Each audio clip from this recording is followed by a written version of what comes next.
प्लासी की लड़ाई में जितने लोग मैदान में लड़ रहे थे उससे ज्यादा लोग मैदान के बाहर खड़े होकर तमाशा देख रहे थे, लड़ाई का परिणाम सुनने की प्रतीक्षा कर रहे थे। देश के भाग्य का निर्णय होने जा रहा था, मगर उस निर्णय में सारा देश शामिल नहीं था। विदेश मंत्री के नाते मैं अफगानिस्तान गया था। आपको सुनकर ताज्जुब होगा, अफगानिस्तान के अपने मेजबानों से मैंने कहा मैं गजनी जाना चाहता हूं, गजनी।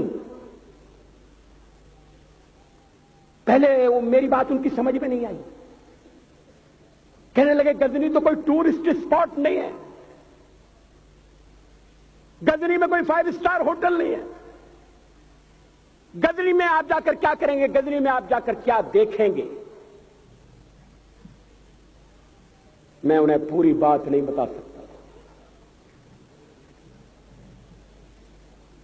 मेरे हृदय में कहीं गजनी कांटे की तरह से चुभ रहा है। जब से मैंने गजनी से आए एक लुटेरे की कथा पढ़ी है और किशोरावस्था में पढ़ी है, मैं देखना चाहता था वो गजनी कैसा है।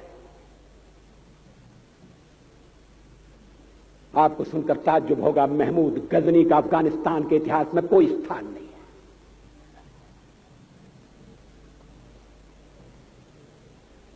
गजनी छोटी सी जगह है, छोटा सा गांव है।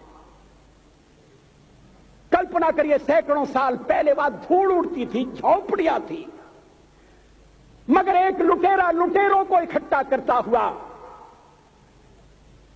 सोने की चिड़िया को लूटने के लिए चला आया। आपस की फूट से जो राजा है वो लड़ेगा, जो क्षत्रिय है वो लड़ेगा। हमने समाज के बहुत बड़े वर्ग को लड़ने के अधिकार से वंचित कर दिया।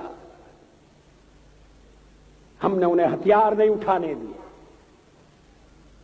मार्शल नॉन मार्शल के आधार पर हमने समाज को बांट दिया। वो लुटेरा सोमनाथ के मंदिर तक चला गया। पुजारी देखते रहे। मंदिर की पूजा भक्तों को करना पड़ती है। मंदिर तो एक प्रेरणा का केंद्र है। मैं देशपांडे जी की तरह से नास्तिक नहीं हूं, मगर उनकी नास्तिकता में भी जो आस्तिकता है मैं उसका आदर करता हूं, उसका सम्मान करता हूं। वो जिस आत्मविश्वास से नास्तिक होने की बात कहते हैं, तो मैं उनसे कहना चाहता हूं वो सचमुच में नास्तिक नहीं है। जिसकी आस्तिकता है, जिसका विश्वास है, वो नास्तिक कैसे हो सकता है। विश्वास किसमें है यह बड़ी बात नहीं है, विश्वास है या नहीं। हमने समाज के बहुत से बड़े वर्ग को विश्वासहीन बना दिया।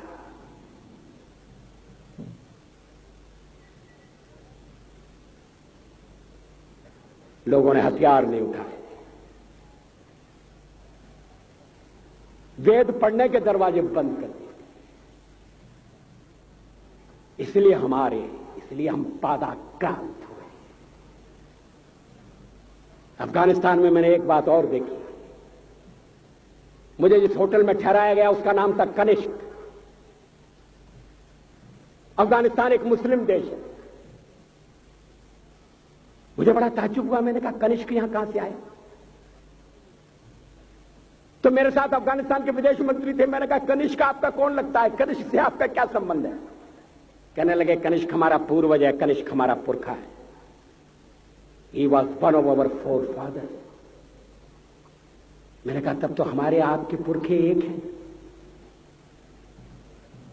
अफगानिस्तान के लोगों ने उपासना पद्धति बदली है, संस्कृति नहीं बदली। आज के भारत के परिवेश में यह सुनने के बाद थोड़ा विचित्र लगता है। हमारे यहां तो धर्मांतरण के साथ राष्ट्रांतरण होता है, ऐसा दृश्य दिखाई देता है। पड़ोसी देशों में ऐसा नहीं हुआ। अभी राम जन्मभूमि का मामला चल रहा है। एक विदेशी आए, कहने लगे राम जन्मभूमि का क्या झगड़ा है।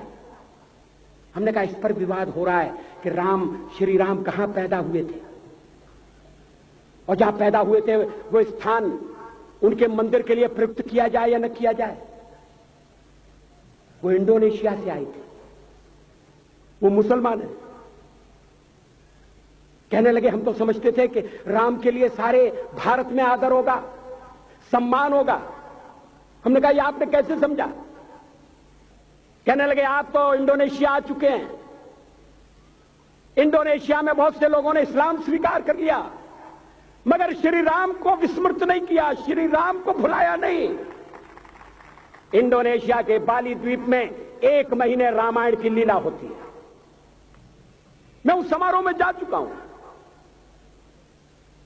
उस समय भी विदेश मंत्री मेरे पास बैठे थे। मैंने कहा ये रामायण ये क्या हो रहा है। मैंने कहा एक्सीलेंसी ये मंच पर क्या हो रहा है।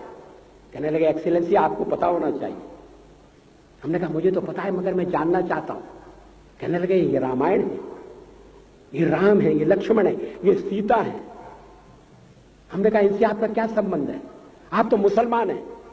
कहने लगे हमारा संबंध बहुत पुराना है, हमारा तब का संबंध है जब हम मुसलमान नहीं हुए थे।